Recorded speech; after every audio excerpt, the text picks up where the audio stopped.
प्यारे बच्चों, एक बार फिर से आप सभी का स्वागत है ऑनलाइन शिक्षण कक्षा में।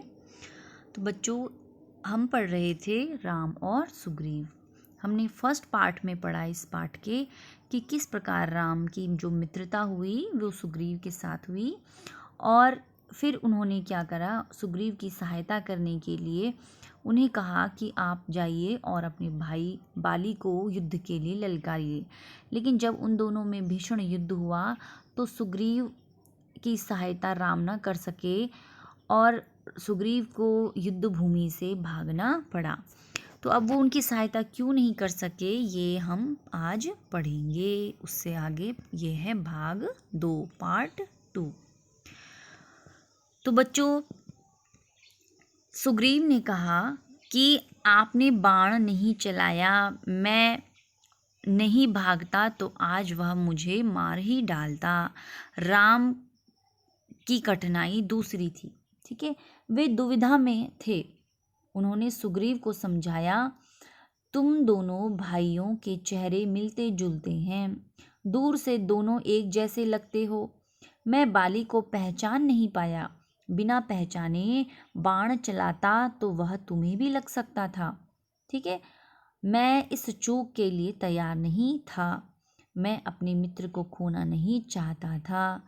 देखो, राम ने उन्हें बताया कि भाई तुम मुझे गलत मत समझो मित्र, मैंने बाण इसलिए नहीं चलाया क्योंकि तुम दोनों भाई देखने में बिल्कुल एक जैसे लगते हो और तुम दोनों में भेद कर पाना मेरे लिए आसान नहीं था।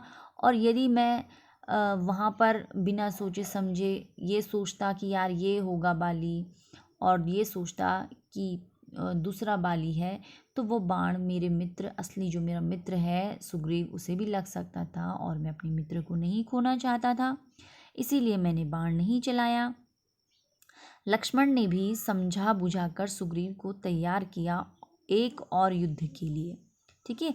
अब उन्होंने उसे दूसरे युद्ध के लिए बोला कि तुम अब फिर से जाओ, इस बार हम क्या करेंगे, अवश्य ही तुम्हारी सहायता करेंगे। राम ने कहा, जाओ मित्र, इस बार बाली को पहचानने में चूक नहीं होगी, इस बार उसका अंत निश्चित है। सुग्रीव डरा हुआ था, घबराहट थी, पर राम के कहने पर तैयार हो गया। किष्किंधा पहुंचकर उसने बाली को चुनौती दी, ललकारा। बाली को सुग्रीव का यह साहस समझ में नहीं आया। वह अंतःपुर में ही था, यानी कि अपने राज्य में था। अपनी पत्नी तारा, रानी तारा के साथ बाली जाने लगा तो तारा ने उसे समझाने का प्रयास किया, जाने से मना किया। बाली ने उसकी बात नहीं मानी और पैर पटकता हुआ वो बाहर आया। क्रोध से वो उबल रहा था, यानी उसे इतना क्रोध आ गया कि पहले तो मैंने इस सुग्रीव को मार के भगा दिया था और अब ये दोबारा से आकर इसका इतना साहस, इतना ये दुस्साहस कर रहा है कि ये मुझे फिर से मेरी शक्ति को, मेरे बाहुबल को चुनौती दे रहा है, ठीक है। तो उसे बड़ा ही क्रोध आया और वो क्रोध में पैर पटकता हुआ बाहर फिर से आया, किससे, सुग्रीव से युद्ध करने के लिए। बाली ने हाथ हवा में उठाया, मुट्ठी भींची हुई थी। वह एक घूंसे से सुग्रीव का काम तमाम कर देता। तभी राम का बाण उसकी छाती में लग गया, वह लड़खड़ाकर गिर पड़ा। बाली के गिरने पर राम, लक्ष्मण और हनुमान पेड़ों की ओट से बाहर निकल आए। अब देखो, पेड़ों के पीछे हनुमान और कौन छुपे हुए थे, राम और लक्ष्मण। आनन फानन अर्थात जल्दीबाजी में राज्याभिषेक की तैयारियां की गई, ठीक है। किसके राज्याभिषेक की, सुग्रीव के, अर्थात बाली को मृत्यु प्रदान करने के बाद सुग्रीव का राज्याभिषेक, सुग्रीव को राजगद्दी मिली। राम की सलाह पर बाली के पुत्र अंगद को युवराज का पद दिया गया। राम ने सुग्रीव के लिए संबोधन बदल दिया, ठीक है। राजगद्दी पर बैठने के बाद उन्हें मित्र नहीं कहा, वानर राज कहकर संबोधित किया, यानी उसके बाद वो सुग्रीव को वानर राज कहकर पुकारते थे। सुग्रीव का मन था कि राम कुछ समय वहीं रुके, उनके साथ राम ने मना कर दिया और कहा, यह पिता की आज्ञा के विरुद्ध होगा। उन्होंने मुझे वनवास दिया है और मैं वन में ही रहूँगा। राम किष्किंधा से लौट आए। वर्षा ऋतु के कारण आगे जाना कठिन था। लंकारोहण कुछ समय के लिए स्थगित कर दिया गया। ठीक है, अब जब बच्चों वर्षा ऋतु आ गई तो क्या हो गया था, कठिन हो गया था लंका में चढ़ाई करना, तो उसे कुछ समय के लिए वो स्थगित कर दिया गया। इस अवधि में यानी इस समय के बीच में प्रश्नवर्ण पहाड़ वे प्रश्नवर्ण पहाड़ पर रहे। वर्षा ऋतु जब बीत गई तब राम प्रतीक्षा कर रहे थे कि सुग्रीव की वानर सेना की, कि सुग्रीव आएंगे और मेरी सहायता करेंगे सीता को खोजने के लिए। सुग्रीव ने राजतिलक के दिन राम को इसका आश्वासन दिया था, लेकिन वह अपना वचन भूल गए, राजरंग में उलझ गए। राम चिंतित थे, दुखी भी थे। ठीक है, हनुमान को सुग्रीव का वचन याद आया। राजतिलक के दिन वे वहीं थे। उन्होंने सुग्रीव को याद दिलाया। सुग्रीव ने वानर सेना एकत्र करने का आदेश दिया। यह काम सेनापति नल को सौंपा गया। 15 दिन और बीत गए, लेकिन सेना राम के पास नहीं पहुंची। राम सुग्रीव के इस व्यवहार से क्षुब्ध थे। क्रोध में उन्होंने सुग्रीव के विनाश तक की बात कही। राम को चिंतित देख लक्ष्मण से रहा नहीं गया। उन्होंने धनुष उठाया तो राम ने उन्हें रोक दिया। कहा, सुग्रीव को बस समझना है, वह हमारा मित्र है। लक्ष्मण किष्किंधा चले गए। सुग्रीव को समझाने के लिए वहां पहुंचकर उन्होंने धनुष पर प्रत्यंचा चढ़ाई, डोरी खींचकर छोड़ी। उसके टंकार से सुग्रीव कांप गया। धनुष की टंकार सुनते ही उसे राम को दिया हुआ वचन पुनः याद आ गया। अब बच्चों फिर से जब याद आ गया तो तारा ने सलाह दी कि वे तत्काल जाकर राम से मिलें, क्षमा याचना करें। सुग्रीव ने ऐसा ही किया। राम के पास जाने से पूर्व सुग्रीव ने हनुमान को आवश्यक निर्देश दिए। वानर सेना एकत्रित करने का आदेश। इस बार सुग्रीव सेना एकत्र होने तक नहीं रुके, तुरंत निकल पड़े लक्ष्मण के पीछे पीछे। राम के सामने जाकर भयभीत वानरराज ने उनसे क्षमा मांगी। अपनी चूक के लिए, अपनी भूल के लिए राम ने उन्हें उठाकर गले लगा लिया।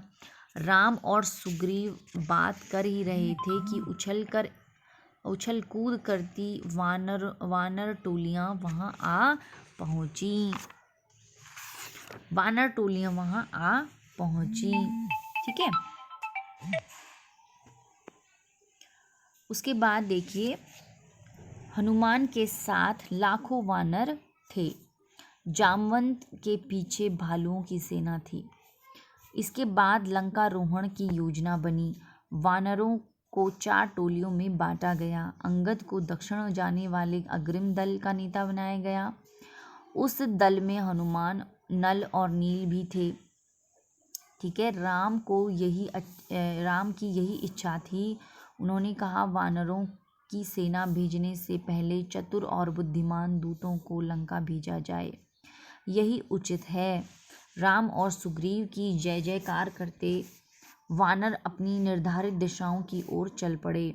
दक्षिण जाने वाले दल को राम ने रोक लिया। उन्होंने हनुमान को अपने पास बुलाया, अपनी उंगली से अंगूठी उतारकर उन्हें दे दी। अंगूठी पर राम का चिन्ह था। उन्होंने कहा, जब सीता से भेंट हो तो यह अंगूठी उन्हें दे देना। वे इसे पहचान जाएंगी और समझ जाएंगी तुम्हें मैंने भेजा है। तुम मेरे दूत हो, यानी मेरे भेजे हुए उनकी सहायता के लिए तुम मेरे दूत हो।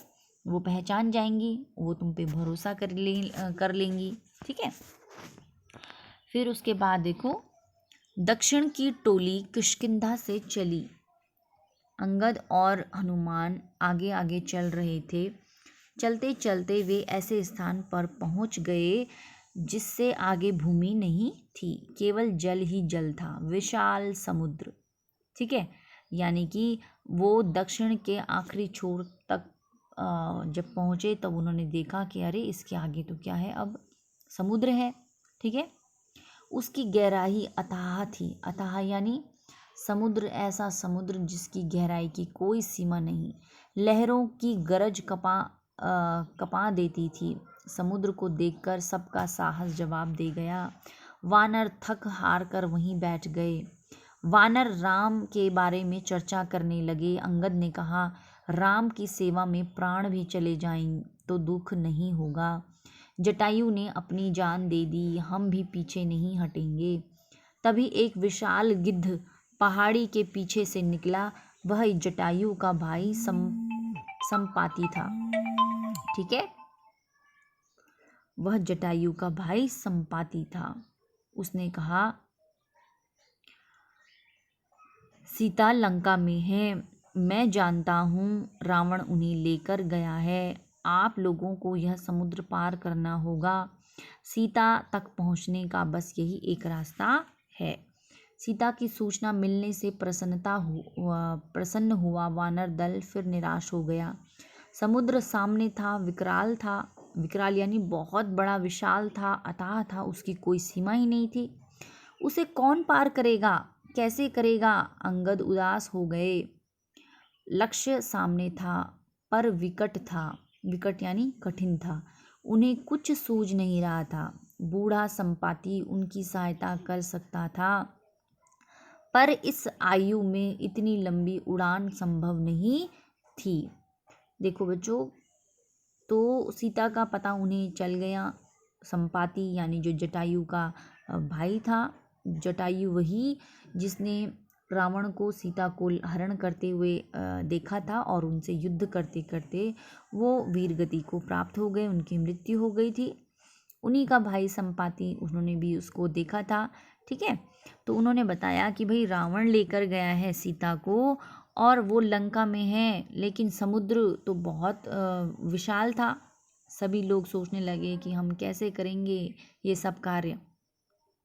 वानर दल असमंजस में पड़ गया। असमंजस यानी कि ऐसी स्थिति में पड़ गया कि उन्हें कुछ समझ में ही नहीं आ रहा था कि हम करें तो करें क्या। अंगद ने पहले ही कह दिया था कि काम पूरा किए बिना कोई किष्किंधा वापस नहीं जाएगा। वे ना आगे जा सकते थे ना पीछे। वे एक दूसरे की ओर देख रहे थे। इस दल में सबसे बुद्धिमान कौन थे? जामवंत थे, जो क्या थे? रीछ राज यानी एक भालू थे। उनके वे राजा थे, उनका नाम था जामवंत जी।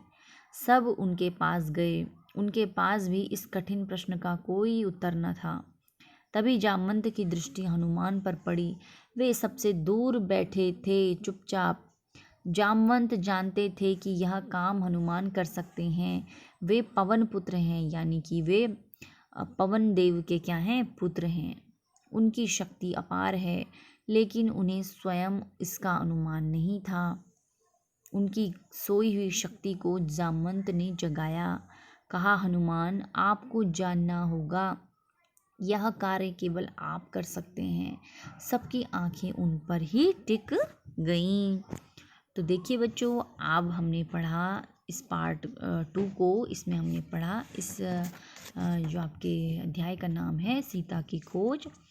आज मैंने आपको इसके दूसरे भाग को भी बता दिया है।